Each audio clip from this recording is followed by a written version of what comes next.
بے نقاب ہو رہے ہیں، اور ہم سمجھتے ہیں کہ اس الیکشن میں جہاں پاکستان پیپلز پارٹی اپنی ریوائیول کی طرف جا رہی ہے، وہاں پر ہم اپنے کچھ دوستوں کو بے نقاب ہوتا بھی دیکھ رہے ہیں۔ آج جس بدماشی کا مظاہرہ پاکستان مسلم لیگ نون کر رہی ہے، میں سمجھتا ہوں کہ یہ انہیں زیب نہیں دیتا۔ انہیں تو شام کو رزلٹ ملنے ہوتے ہیں، فارم 47 کی شکل میں انہوں نے اسمبلیوں میں پہنچنا ہوتا ہے، اور آج جس طریقے سے وہ لوگوں کو زدوکوب کر رہے ہیں، لوگوں کے ساتھ زبردستی جو ہے وہ کی جا رہی ہے۔ مترا والی ایک پولنگ اسٹیشن ہے، بہت بڑا پولنگ اسٹیشن ہے، اور وہاں پہ اب کی اطلاعات کے مطابق بڑی زیادتی کر رہے ہیں لوگوں کے ساتھ۔ تو میں سمجھتا ہوں کہ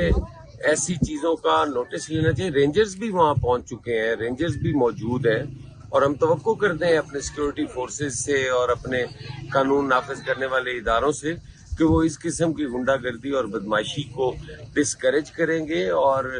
ان کو بہتر انداز میں انتخابات کو کنڈکٹ کرنے اور لے کر چلنے کی جو ہے وہ ہدایت دیں گے اور کریں گے۔ تو جیسے جیسے جو صورتحال سامنے آئے گی، ہم ضرور عوام کو آگاہ کریں گے اور ایسے جمہوریت دشمن عناصر کو بے نقاب کرتے رہیں گے۔ سیال کوٹ کے اندر ہونے والے ضمنی الیکشن کے حوالے سے کچھ چہرے جو ہے وہ بے نقاب ہو رہے ہیں، اور ہم سمجھتے ہیں کہ اس الیکشن میں جہاں پاکستان پیپلز پارٹی اپنی ریوائیول کی طرف جا رہی ہے، وہاں پر ہم اپنے کچھ دوستوں کو بے نقاب ہوتا بھی دیکھ رہے ہیں۔ آج جس بدماشی کا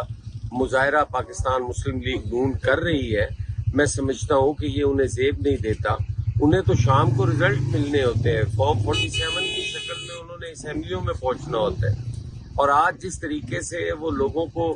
زدوکوب کر رہے ہیں، لوگوں کے ساتھ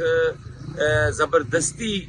جو ہے وہ کی جا رہی ہے۔ مترا والی ایک پولنگ اسٹیشن ہے، بہت بڑا پولنگ اسٹیشن ہے، اور وہاں پہ اب کی اطلاعات کے مطابق بڑی زیادتی کر رہے ہیں لوگوں کے ساتھ۔ تو میں سمجھتا ہوں کہ